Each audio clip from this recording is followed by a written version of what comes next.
বিসমিল্লাহির রহমানির রহিম। আসসালামু আলাইকুম। জাতীয় বিশ্ববিদ্যালয় কর্তৃক আয়োজিত অনলাইন শিক্ষা কার্যক্রমে প্রিয় ছাত্রছাত্রীদেরকে স্বাগত জানাচ্ছি। আমি এস এম তারিফুল ইসলাম, সহযোগী অধ্যাপক, হিসাব বিজ্ঞান বিভাগ, ঢাকা সিটি কলেজ। আমার আলোচনার বিষয় ছিল বিবিএ সম্মান তৃতীয় বর্ষের অ্যাডভান্সড অ্যাকাউন্টিং কোর্সটি, এবং আমরা দুইটি লেকচার সম্পন্ন করেছি, যেখানে প্রথম লেকচারে অধ্যায় নম্বর 1-এর কিছু তাত্ত্বিক আলোচনা ছিল। লেকচার নম্বর 2-এ আমরা অধ্যায় নম্বর 1-এর গাণিতিক কিছু সমস্যা সমাধান করেছি, এবং সপ্তম অধ্যায় অ্যাকাউন্টিং রিলেটেড টু ব্যাংক্রাপসির তাত্ত্বিক আলোচনাটা শেষ করেছি।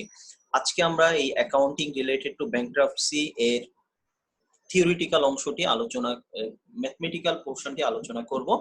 গাণিতিক অংশের আলোচনায় যাচ্ছি।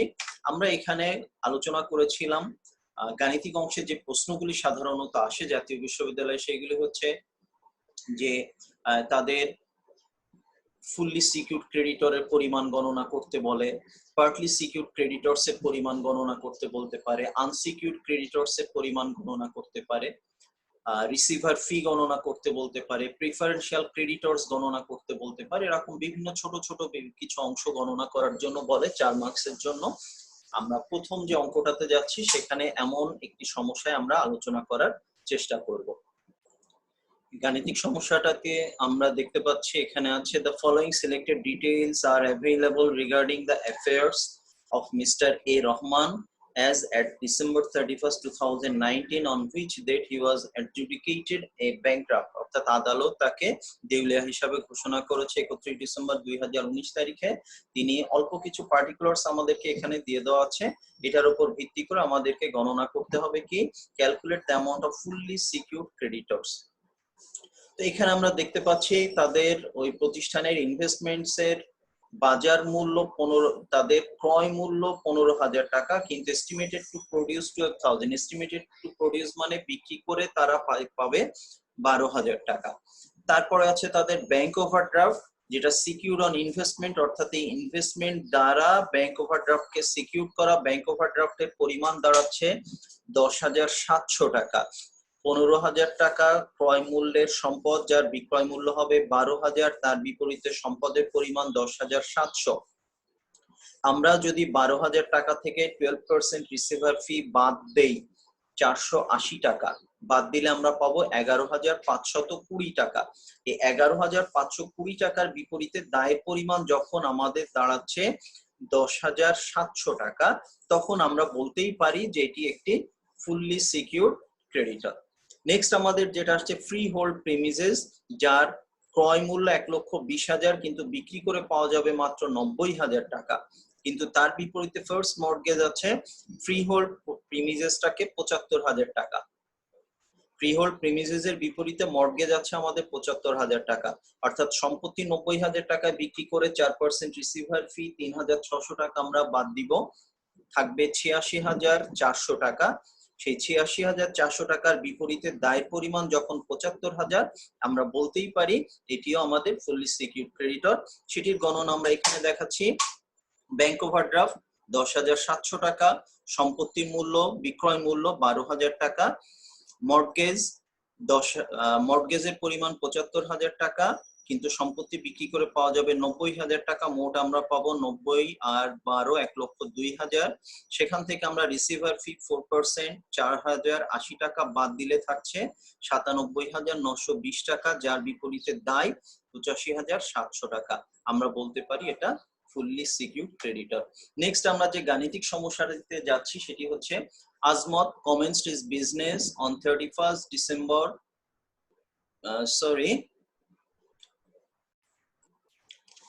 আমরা এখানে দেখতে পাচ্ছি যে তিনি ব্যবসা শুরু করেছিলেন 2014 সালের 31 জানুয়ারি তারিখে, এবং তখন তার মূলধনের পরিমাণ এখানে দিয়ে দেওয়া আছে, এই কয় বছরে তার মুনাফার পরিমাণ, উত্তোলনের পরিমাণ ইত্যাদি ইত্যাদি দিয়ে দেওয়া আছে। তারপরে বলা হচ্ছে যে ডিসেম্বর 31, 2019 তারিখে তিনি দেউলিয়া ঘোষণা হয়ে যাচ্ছেন। অ্যাডজুডিকেশন হচ্ছে আইনগত বিষয় চলে আসছে তার বিরুদ্ধে, এবং তিনি দেউলিয়া হওয়ার প্রক্রিয়া আছেন। এখানে আমাদের দিয়ে দেওয়া আছে আনসিকিউরড ক্রেডিটরস এর পরিমাণ, অর্থাৎ যে সকল ক্রেডিটরের বিপরীতে কোনো জামানত ছিল না, তার পরিমাণ 20,000 টাকা। বিল্ডিং এর উপরে মর্টগেজের পরিমাণ আছে 4,000 টাকা। তারপর creditor security life policy estimated to worth টাকা 4000, অর্থাৎ ক্রেডিটরস হচ্ছে 12,000, যার বিপরীতে তার ব্যক্তিগত জীবন বীমাকে সিকিউরিটি হিসাবে রাখা হয়েছে, সেখান থেকে পাওয়া যাবে 4000 টাকা। বোঝাই যায় 12,000 টাকার দায় 4000 টাকা দিয়ে শোধ করা সম্ভব নয়, এটা পার্টলি সিকিউরড ক্রেডিটর হবে। প্রেফারেন্সিয়াল ক্রেডিটর মানে যে সকল ক্রেডিটরের টাকা সম্পূর্ণ পরিশোধ করতে হয় সেটিকে আমরা এখানে বোঝাই। তারপর আমাদের আসছে bill receivable discounted and expected to rank. Bill receivable discount করা হয়েছিল, ব্যাংকের কাছে বিক্রি করে দেওয়া হয়েছিল বা বাটা করে ভাঙানো হয়েছিল, কিন্তু যাদের টাকা পরিশোধের কথা ছিল তারা পরিশোধ করতে পারছেন না, এমন দায়ের পরিমাণ 3200 টাকা। বিল্ডিং যার কস্ট হচ্ছে 40,000 টাকা, কিন্তু বিক্রি করে পাওয়া যাবে মাত্র 20,000 টাকা। বিল্ডিং এর মর্টগেজ ছিল 4,000, ক্রয় মূল্য 40,000, বিক্রি করে পাওয়া যাবে 20,000। এখনো পর্যন্ত অনেক টাকায় বেশি পাওয়া যাচ্ছে, এটি ফুললি সিকিউরড ক্রেডিটর। আমাদেরকে এখানে বলা হচ্ছে ascertain the amount of fully secured and partly secured creditor. fully secured creditor আমরা তাহলে কয়টা পাচ্ছি? এই একটাই পাচ্ছি, বিল্ডিং। বিল্ডিং এ যেখানে আমরা দেখছি যে 4000 টাকা দায়, কিন্তু বিক্রয় মূল্য 20,000 টাকা। বিক্রয় মূল্য 20,000 টাকা যখন হবে তখন স্বাভাবিকভাবেই 20,000 টাকা থেকে আমাদের রিসিভার ফি 4% বাদ দিতে হবে, থাকবে 19,200 টাকা, যার বিপরীতে দায় হচ্ছে 4000, ফলে এটাকে আমরা বলছি ফুললি সিকিউরড ক্রেডিটরস। আর পার্টলি সিকিউরড আমরা পেয়েছিলাম কি কি?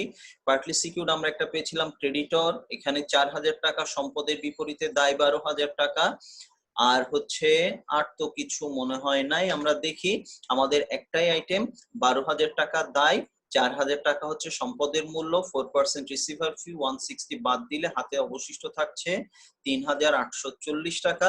ফলে যা দিয়ে 12,000 টাকা দায় মেটানো সম্ভব নয়, ফলে আমরা এটাকে বলছি কি?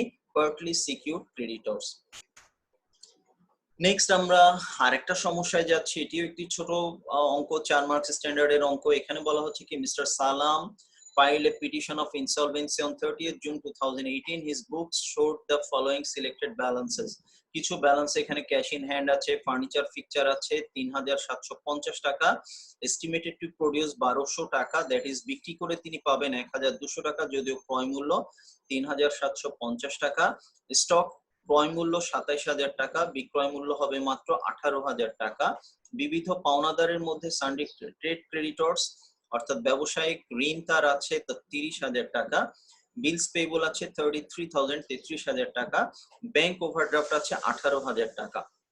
এখন আমরা এখানে দেখি, এখানে যে কটি দায় আছে কোনোটির সাথেই কিন্তু হ্যাঁ একটা আছে, liability on bill discounted amounting two টাকা 7,500, এক্সপেক্টেড টু র্যাঙ্ক 1,500 না, এখানেও কিন্তু আমরা কোনো সিকিউর ইনফরমেশন পাচ্ছি না, ফলে তার এখানে যতগুলা দায়ের কথা বলা আছে সবকটি কিন্তু আমাদের আনসিকিউরড ক্রেডিটর হিসাবে গণ্য হবে, এবং তাই আমরা দেখাচ্ছি trade ক্রেডিটরস 30,000, bills payable 33,000, bank overdraft 18,000 এবং liability on bill discounted যেখানে আমাদের ছিল 1,500 টাকা,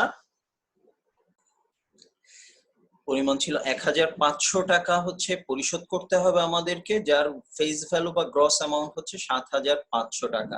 তাহলে আমরা এখানে পেয়ে যাচ্ছি কি কি দায় আমরা পেলাম। এখানে আমাদের দায়গুলোর মধ্যে আসছে, আবার আমরা বলি ট্রেড ক্রেডিটরস 30,000, যেহেতু আর কিছু বলা নাই মানে 30,000 পরিশোধ করতে হবে, বিলস পেয়েবল 33,000, বিং আর কিছু বলা নাই 33,000ই আমাদেরকে পরিশোধ করতে হবে, ব্যাংক ড্রাফট বলা নাই, ফলে এখানে আমাদের 18,000 পরিশোধ করতে হবে, শুধু বলা আছে বিল ডিসকাউন্টেড। আদতে বিল ডিসকাউন্টেড যা পরিশোধ করতে হয় পুরোটাই আমাদের দায়, কারণ যুক্তিসঙ্গতভাবে বিল ডিসকাউন্টেড এর কোনো টাকা কিন্তু আমাদেরকে পরিশোধ করার কথা না, এটা আমাদের দেনাদারদের পরিশোধ করার কথা, তারা দিচ্ছে না বলে এখন টাকাটা আমাদেরকে পরিশোধ করতে হবে, সেই অর্থে এটা কিন্তু আমাদের জন্য একটি সম্পূর্ণ ক্ষতি। তো যাই হোক, সেরকম 7,500 টাকার বিল আমরা ডিসকাউন্ট করেছিলাম, যার বিপরীতে আমাদেরকে পরিশোধ করতে হবে 1,500 টাকা, অর্থাৎ 1,500 টাকা সমপরিমাণ দেনাদার ডিসকাউন্টেড বিলের টাকা পরিশোধ করছেন না, এগুলা যোগ করে আমরা পেয়ে যাচ্ছি 82,500 টাকা। এখন এখানে যেটা আসছে সেটা হলো যে আমাদের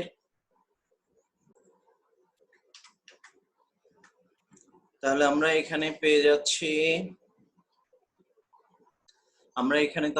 যাচ্ছি যে আমাদের preferential creditor included in sundry creditors, এখানে আমাদের বলা আছে যে preferential creditors included into trade creditors, trade creditors এর মধ্যে প্রেফারেন্সিয়াল ক্রেডিটর আমাদের অন্তর্ভুক্ত আছে 525 টাকা।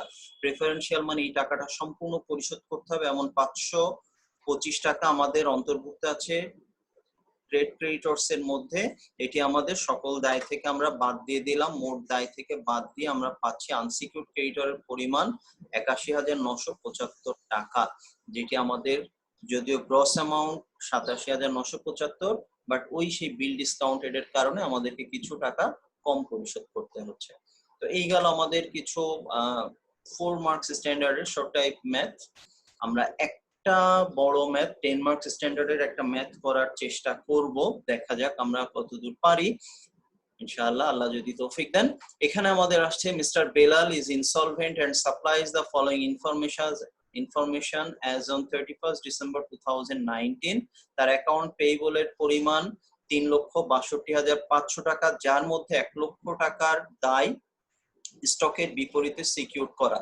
আমরা স্টকের অবস্থা যদি দেখি, 3 লক্ষ টাকা স্টক আমাদের আছে, যা বিক্রি করে 50% 1,50,000 টাকা পাবো। 1,50,000 থেকে 4% রিসিভার ফি 6,000 টাকা বাদ দিলে 1 লক্ষ টাকার চেয়ে বেশি থাকবে আশা করা যায়। তাহলে আমরা বলতে পারি যে এই অ্যাকাউন্ট পেয়েবল এর মধ্যে 1 লক্ষ টাকা পরিমাণ হচ্ছে আমাদের ফুললি সিকিউরড হয়ে যাচ্ছে। Bank loan secured by lien on building এর উপর আমাদের ব্যাংক লোন নেওয়া আছে 1,12,500 টাকা। আর বিল্ডিং এর মূল্য যদি আমরা দেখি, বিক্রি করে পাবো 75,000 টাকা। অলরেডি লোনের পরিমাণ বিল্ডিং এর মূল্যের চেয়ে বেশি, ফলে এটা পার্টলি সিকিউরড হয়ে যাচ্ছে। আনপেড, তবে কিছু শর্ত আছে, আমরা ব্যাংক লোন নিয়ে আলোচনা করেছি, সেই শর্তগুলো এখানে পূরণ হতে হবে। Unpaid salary of two employees, আমরা বলেছিলাম যে 6 মাসের বেশি স্যালারি যদি 6 মাস পর্যন্ত স্যালারি প্রেফারেন্সিয়াল, যেহেতু 1 মাসের বেতন এখানে বকেয়া, ফলে 6 মাসের চেয়ে কমই হচ্ছে, এটা প্রেফারেন্সিয়াল হবে। কিছু গণনা এখানেও আছে। Income tax and property tax payable, সকল প্রকার ট্যাক্স প্রেফারেন্সিয়াল ক্রেডিটর সম্পূর্ণ টাকা আমাদেরকে পরিশোধ করতে হবে।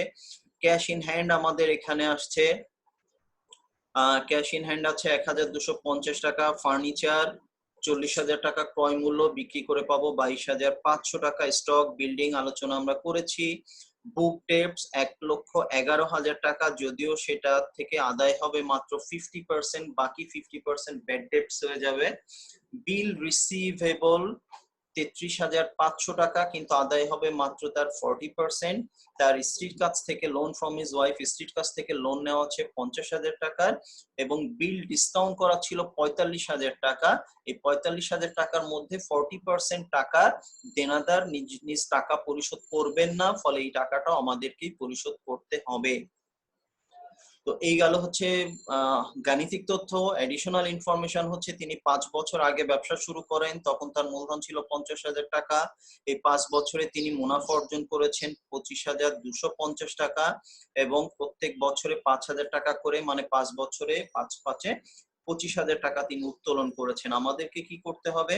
স্টেটমেন্ট অফ অ্যাফেয়ার্স তৈরি করতে হবে এবং ডেফিসিয়েন্সি অ্যাকাউন্ট তৈরি করতে হবে। যদিও মাত্র 2টা হিসাব আমাদেরকে তৈরি করতে বলছে, কিন্তু এই 2টা হিসাব তৈরির আগে কিছু গণনায় আমাদেরকে যেতে হবে। সেটি আমরা দেখি। ফুললি সিকিউরড ক্রেডিটরস, আমরা বলেছিলাম amount of loan and security, ওই যে সেই ব্যাংক লোন যেটার কথা, 1 লক্ষ টাকা লোন, যার বিপরীতে বিল্ডিং এর মূল্য হচ্ছে আমাদের যার বিপরীতে আমাদের স্টকের মূল্য ছিল হচ্ছে 1,50,000 টাকা। তাহলে 1,50,000 টাকা থেকে রিসিভার ফি 4% 6,000 বাদ দিয়ে 1,44,000 টাকা হাতে থাকছে, যা দিয়ে 1 লক্ষ টাকা দায় পরিশোধ করতে হবে। Certainly fully secured creditors. Preferential creditors আমাদের এখানে বলে দেওয়া আছে, আমরা বলছিলাম স্যালারি প্রেফারেন্সিয়াল এবং ট্যাক্স পেয়েবল প্রেফারেন্সিয়াল, দুইটাকে আমরা এখানে যোগ করে দেখিয়েছি। পার্টলি সিকিউরড আমরা এখানে বলছিলাম ব্যাংক লোনের পরিমাণ, ব্যাংক লোন যেখানে 1,12,000 সিকিউরিটি সেল করে আমরা পাবো সেখানে মাত্র 75,000 টাকা, ফলে এটা পার্টলি সিকিউরড ক্রেডিটরস আমাদের হয়ে যাচ্ছে। আমরা এখানে গণনাটা দেখাচ্ছি। আনসিকিউরড ক্রেডিটরস, অর্থাৎ যে সকল ক্রেডিটরের কোনো সিকিউরিটি ছিল না, সেগুলো কেমন? ব্যাংক অ্যাকাউন্ট পেয়েবল 3,62,500 থেকে 1 লক্ষ টাকা বাদে অবশিষ্ট 2,62,000 টাকা আমাদের আনসিকিউরড ক্রেডিটরস। স্ত্রীর লোন ছিল 50,000 টাকা, ওয়াইফের লোন সেটি হচ্ছে আনসিকিউরড এবং বিল ডিসকাউন্টেড যে টাকাটা আমাদের ছিল সেই টাকার মধ্যে থেকে 40% আমরা পরিশোধ করতে হবে আমাদেরকে। ফলে 45,000 টাকার 40% এই কয়টা টাকা আমরা যোগ করে আমাদের আনসিকিউরড ক্রেডিটরটা পেয়ে যাচ্ছে। এবার আমরা যাই আমাদের স্টেটমেন্ট অফ অ্যাফেয়ার্স, এখানে আমরা দেখাচ্ছি অঙ্কটা একটু ভালো করে আমরা বোঝার চেষ্টা করব। ফুললি সিকিউরড ক্রেডিটর আমরা যেমনটা দেখিয়েছি একটু আগে, নিট অ্যাসেট থেকে আমরা পাচ্ছি, অ্যাসেট বিক্রি করে নিট পাচ্ছে 1,44,000, যার বিপরীতে দায় 1 লক্ষ টাকা। ফলে আমাদের হাতে অবশিষ্ট থাকছে 44,000 টাকা।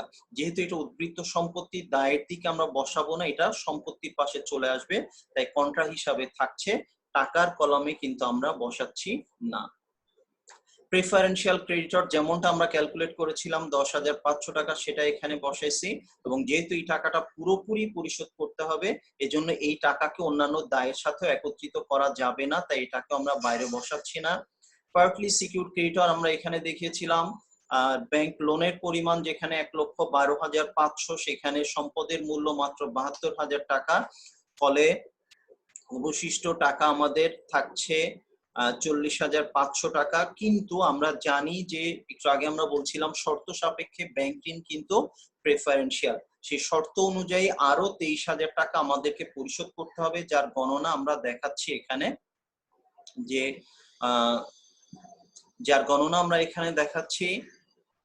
Assets available for payment of liability. এটা আমরা একটু বিস্তারিত একটু পরে দেখাই, আমরা আলোচনা আসছি। আর আনসিকিউরড ক্রেডিটরের পরিমাণ আমরা 3,30,500 টাকা পেয়েছিলাম, সেটা আমরা এখানে বসিয়ে দিচ্ছি। তাহলে দায়ের পরিমাণ হলো 3,47,992 টাকা। এবার সম্পদের দিকে আসছে কোন সম্পত্তিগুলা? Freehold asset. Freehold asset means যে অ্যাসেটগুলা the assets which are not placed as security, security হিসাবে যেটাকে রাখা হয় নাই, মর্টগেজ করা হয় নাই, সেগুলো এখানে চলে আসছে আমাদের। অর্থাৎ যে সকল সম্পত্তি, যেমন এখানে আমাদের ক্যাশ ইন হ্যান্ড কোথাও বন্ধক রাখা নাই, ফার্নিচার বন্ধক রাখা নাই, তারপরে আমাদের বুক ডেপস এটাও কোথাও বন্ধক রাখা নাই, এই ধরনের সম্পত্তিগুলোকে, এই চারটা সম্পত্তিকে আমরা এখানে একত্রে বসাচ্ছি ফ্রি হোল্ড অ্যাসেট হিসাবে। এবং যেমনটা আমরা বলছিলাম যে যখন কোনো সম্পত্তি বন্ধক হিসাবে রাখা থাকে তখন রিসিভার ফি 4%, এই যে আমরা 4% বাদ দিচ্ছি, কিন্তু যখন সম্পত্তি বন্ধক হিসাবে নাই তখন সেখানে 10 লক্ষ টাকা পর্যন্ত অঙ্কের উপর রিসিভার ফি 10%, আমরা সেটা এখানে বসাচ্ছি। বাদ দিলে অবশিষ্ট থাকে আমাদের 83,385 টাকা আমাদের হাতে অবশিষ্ট থাকে। আর ওই যে ফুললি সিকিউরড অ্যাসেট থেকে উদ্বৃত্ত সম্পত্তি ছিল 44,000 টাকা, সেটাও আমরা এখানটায় যোগ করে ফেলছি। যোগ করে আমরা মোট পাচ্ছি আমাদের 1,27,385 টাকা। এখন এই 1,87,385 টাকা থেকে প্রেফারেন্সিয়াল যেটা কিনা আমাদের সম্পূর্ণ পরিশোধ করতে হবে সেটাকে আমরা বাদ দিয়ে দিলাম। বাদ দিলে আমাদের হাতে অবশিষ্ট থাকছে 1,16,885 টাকা। এখন এই যে 1,16,885 টাকা আমাদের হাতে অবশিষ্ট আছে, আর ব্যাংক লোনের পরিমাণ আনসিকিউরড আমাদের দাঁড়াচ্ছে 40,500 টাকা, অর্থাৎ হাতে অবশিষ্ট সম্পত্তি অবশিষ্ট থাকছে 76,385 টাকা। এখন আমরা যদি একটু খেয়াল করি যে এই 76,385 টাকা আমাদের যে অপরিশোধিত আনসিকিউরড ক্রেডিটর আছে 3,30,500 টাকা, তার কত পার্সেন্ট? আমরা ভাগ করলে দেখতে পাচ্ছি যে 76,385 টাকা আমাদের অপরিশোধিত দায় 3,30,500 টাকার 23%। অর্থাৎ আমরা আমাদের সম্পত্তি দিয়ে আনসিকিউরড ক্রেডিটরের 50% পরিশোধ করতে পারছি না। সুতরাং আমরা বলছি কি, যেহেতু আনসিকিউরড ক্রেডিটর তাদের দাবির 50%ও পাচ্ছেন না, ফলে আমরা ব্যাংক লোনকে আর এক্ষেত্রে কি করব, ব্যাংক লোনকে সম্পূর্ণ পরিশোধ করতে পারবো না। ব্যাংক লোন পরিশোধ করার পর অবশিষ্ট টাকা যদি আমাদের আনসিকিউরড ক্রেডিটরের 50% বেশি হয়ে যায়, তাহলে ব্যাংক লোন আমরা সম্পূর্ণ শোধ করে দিব। আবারও বলছি, যদি ব্যাংক লোন পরিশোধ করার পর অবশিষ্ট টাকা, আমাদের অপরিশোধিত দায়, এই যে 3,30,500 টাকার 50% হয়ে যেত, অর্থাৎ এই পার্সেন্টেজটা 23.11% না হয়ে যদি 50% বা তার চেয়ে বেশি হতো, তাহলে আমরা সম্পূর্ণ ব্যাংক লোনটাকে পরিশোধ করে দিতাম। দিয়ে অবশিষ্ট টাকা দিয়ে যতটুকু আনসিকিউরড ক্রেডিটর হয় ততটুকুই আমরা পরিশোধ করতাম। কিন্তু এখানে সেটি ঘটছে না। কেন ঘটছে না? কারণ ব্যাংক লোন শোধ করার পর অবশিষ্ট টাকা দিয়ে 50% শোধ করা যাচ্ছে না। এই জন্য আমরা ব্যাংক লোনটাকে সম্পূর্ণ পরিশোধ করব না। আমরা কি করব? আমাদের ব্যাংক লোন আর ওই যে আনসিকিউরড ক্রেডিটরের 50%, এই দুইটার মধ্যে আমরা একটা অনুপাত করব। অনুপাত করে সেই আনুপাতিক হারে আমাদের এই 76,385 টাকাকে আমরা বন্টন করব, এবং তাতে করে আমাদের ব্যাংক লোনের অংশ পাবে 23,008 টাকা।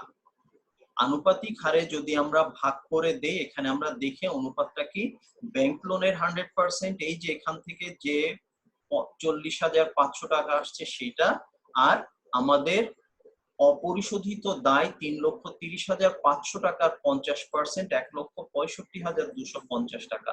এই দুইটার অনুপাত করে আমরা দেখছি যে ব্যাংক লোন 40,500 টাকা যেটা আছে, সে আমাদের এই 1,76,885 টাকার থেকে 23,008 টাকা পাচ্ছে। আমাদের যেহেতু, আবারও বলছি, যেহেতু ব্যাংক লোন পরিশোধ করা সম্ভব হচ্ছে না সম্পূর্ণ, কারণ বাকি ক্রেডিটরের 50% কভার হয়নি, এই জন্য আমরা এখানে 76,385 টাকা কেনা আমাদের অবশিষ্ট যে টাকা ছিল সম্পূর্ণ টাকাকে কনসিডার করব।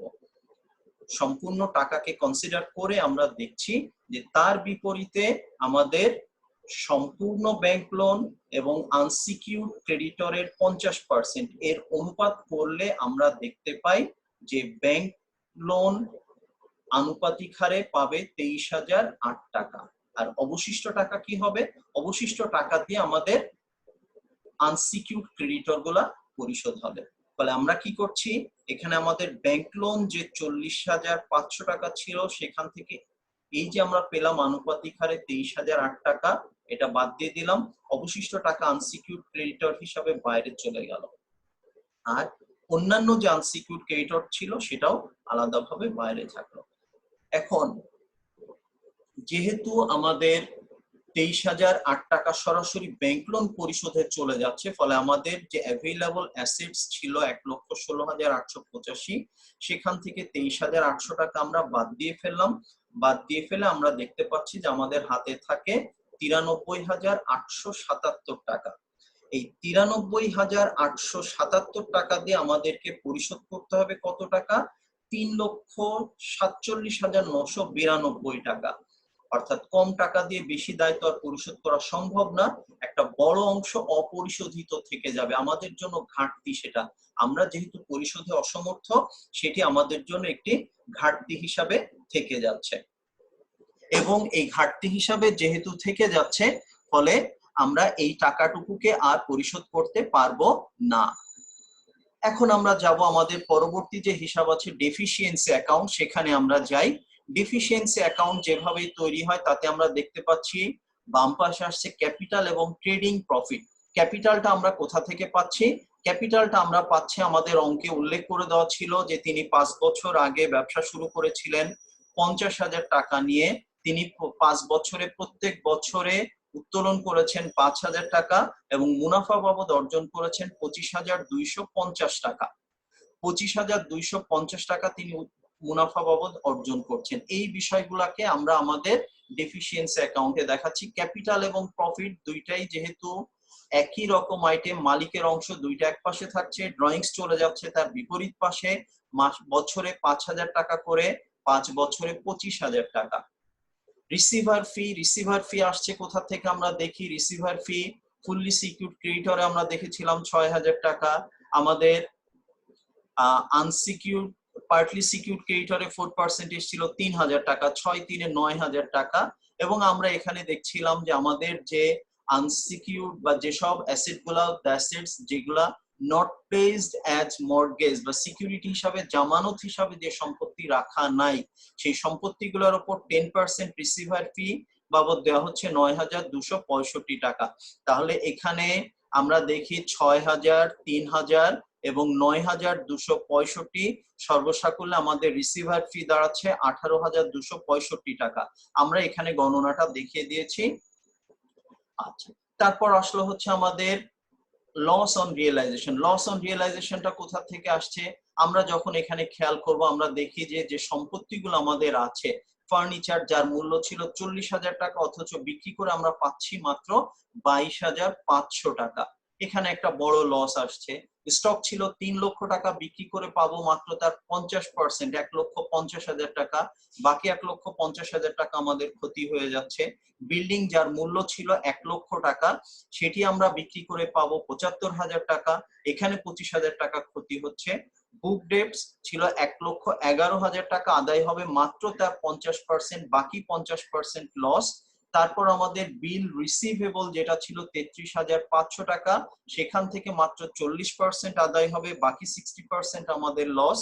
বিল ডিসকাউন্টেড 45,000, যা কিছুই আমাদের শোধ করার কথা ছিল না, অথচ ব্যাড হওয়ার কারণে 40% আমাদেরকে শোধ করতে হবে, এটুকু আমাদের লস। এই লস গুলাকে আমরা এখানে একত্রিত করেছি। ফার্নিচার 17,500, স্টক 1,50,000, বিল্ডিং 25,000, বুক ডেপস ওই সেই 50%, 55,500 আদায় হবে, বাকি 50% 55,500 আদায় হবে না। বিল রিসিভেবল এখানে 40% আমরা দেখেছিলাম রিয়েলাইজ হবে, তার মানে বাকি 60% আদায় হবে না। সেই বাকি 60% এখানে আমাদের চলে আসছে 20,100 টাকা। এবং বিল ডিসকাউন্টেড যেটা বললাম যে যার কিছুই আমাদের পরিশোধ করার কথা ছিল না, সেই বিল ডিসকাউন্টেড এরও 40% আমাদেরকে পরিশোধ করতে হচ্ছে, যে বাবদ আমরা পাচ্ছি এখানে 18,000 টাকা। ফলে আমাদের মোট লসের পরিমাণ দাঁড়াচ্ছে কত? আমাদের মোট লসের পরিমাণ দাঁড়াচ্ছে এখানে 2,86,100 টাকা। অর্থাৎ আমাদের খরচ এবং লস একত্রিত করে আমরা পাচ্ছি 3,29,365 টাকা, যার বিপরীতে আমাদের মালিকের স্বত্ব আছে মাত্র 50 আর 25,250, মোট 75,250 টাকা। ফলে তিনিই দেখাচ্ছেন তার এখানে ঘাটতির পরিমাণ 2,54,115 টাকা। এই যে 2,54,115 টাকা এখানে ঘাটতি তৈরি হচ্ছে, এই ঘাটতিটা কিন্তু আমরা যদি একটু খোঁজ করি, একটু পেছনে ফিরে যাই, আমরা দেখব সেই স্টেটমেন্ট অফ অ্যাফেয়ার্স এও কিন্তু আমাদের ঘাটতির পরিমাণ ছিল 2,54,115 টাকা। অর্থাৎ এই দুইটা ঘাটতির পরিমাণ কিন্তু আমাদের সমান হয়ে যাচ্ছে। এই দুইটাকে যদি আমরা সমান করতে পারি, তাহলে আশা করতে পারি আমাদের অঙ্ক হয়ে যাবে। এই গেল হচ্ছে আমাদের গাণিতিক আলোচনা। আমরা মোটামুটি অনেক বেশি সমস্যা কভার করে এরকম দেখে একটা অঙ্ক এখানে নেওয়ার চেষ্টা করেছি, এবং অনেকগুলো বিষয় এখানে কভার করার চেষ্টা করেছি। এর বাইরে তোমরা যদি আমাদের দেশের বাজারে যে বইগুলো আছে সেই বইগুলো যদি দেখো, আর ইনসলভেন্সি চ্যাপ্টারটা আসলে বাইরের যে বই আছে কাইসর বই সেখানে পাওয়া যাবে না। আমাদের দেশে যে বাংলা বইগুলো আছে বা বাংলাদেশি যে বইগুলো আছে সেখানে এটা দেখতে হবে। ফলে তোমরা এখান থেকে জাতীয় বিশ্ববিদ্যালয়ে যে প্রশ্নগুলো এসছে ইতোপূর্বে বিভিন্ন সময়ে, সেগুলো একটু সমাধানের চেষ্টা করবা, এবং সাধারণত অধিকাংশ বইতে এগুলো সমাধান করে দেওয়া থাকে। সেগুলো যদি তোমরা একটু দেখো বা বোঝার চেষ্টা করো, আশা করা যায় যে এই অধ্যায়ে তোমাদের তেমন কোনো সমস্যা হবে না। বাজারে অনেক বই আছে, তোমরা এগুলো একটু দেখলেই পারবে। আর আদতে এই চ্যাপ্টারটা মোটামুটি ভাবে আমরা বলবো যে একটা সহজ অধ্যায়, ফলে এখানে আমাদের খুব বেশি সমস্যা হওয়ার কথা না। আমরা একটু চেষ্টা করলে ইনশাআল্লাহ পারবো।